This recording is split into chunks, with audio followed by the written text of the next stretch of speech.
What the Moon Brings. By H.P. Lovecraft. I hate the moon, I am afraid of it, for when it shines on certain scenes familiar and loved, it sometimes makes them unfamiliar and hideous.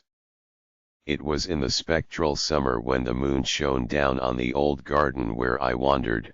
the spectral summer of narcotic flowers and humid seas of foliage that bring wild and many-colored dreams.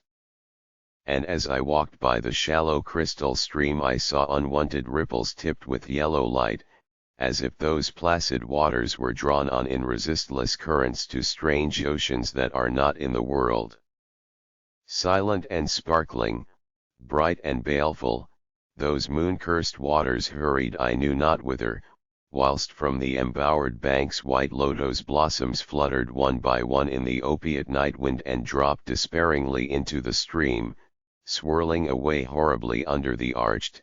carven bridge, and staring back with the sinister resignation of calm, dead faces. And as I ran along the shore, crushing sleeping flowers with heedless feet and maddened ever by the fear of unknown things and the lure of the dead faces, I saw that the garden had no end under that moon, for where by day the walls were, there stretched now only new vistas of trees and paths, flowers and shrubs, stone idols and pagodas, and bendings of the yellow-litten stream past grassy banks and under grotesque bridges of marble. And the lips of the dead lotos faces whispered sadly, and bade me follow, nor did I cease my steps till the stream became a river, and joined amidst marshes of swaying reeds and beaches of gleaming sand the shore of a vast and nameless sea. Upon that sea the hateful moon shone, and over its unvocal waves weird perfumes breathed. And as I saw therein the lotos faces vanish, I longed for nets that I might capture them and learn from them the secrets which the moon had brought upon the night. But when that moon went over to the west and the still tide ebbed from the sullen shore, I saw in that light old spires that the waves almost uncovered, and white columns gay with festoons of green seaweed. And knowing that to this sunken place all the dead had come, I trembled, and did not wish again to speak with the lotos faces. Yet when I saw afar out in the sea a black condor descend from the sky to seek rest on a vast reef,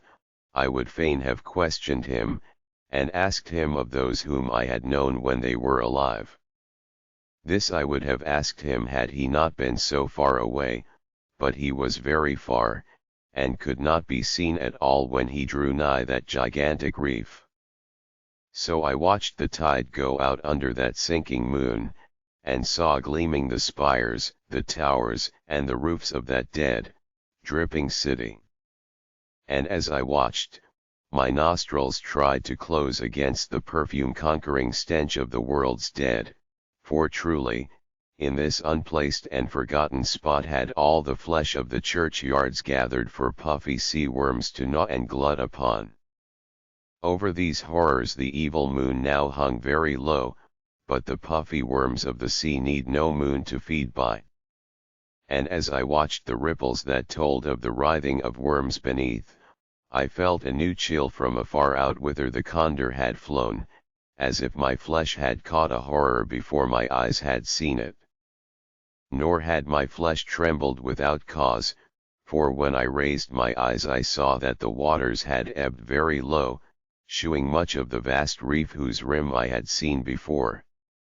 And when I saw that the reef was but the black basalt crown of a shocking icon whose monstrous forehead now shone in the dim moonlight and whose vile hoofs must paw the hellish ooze miles below, I shrieked and shrieked lest the hidden face rise above the waters, and lest the hidden eyes look at me after the slinking away of that leering and treacherous yellow moon. And to escape this relentless thing I plunged gladly and unhesitantly into the stinking shallows where amidst weedy walls and sunken streets fat sea worms feast upon the world's dead.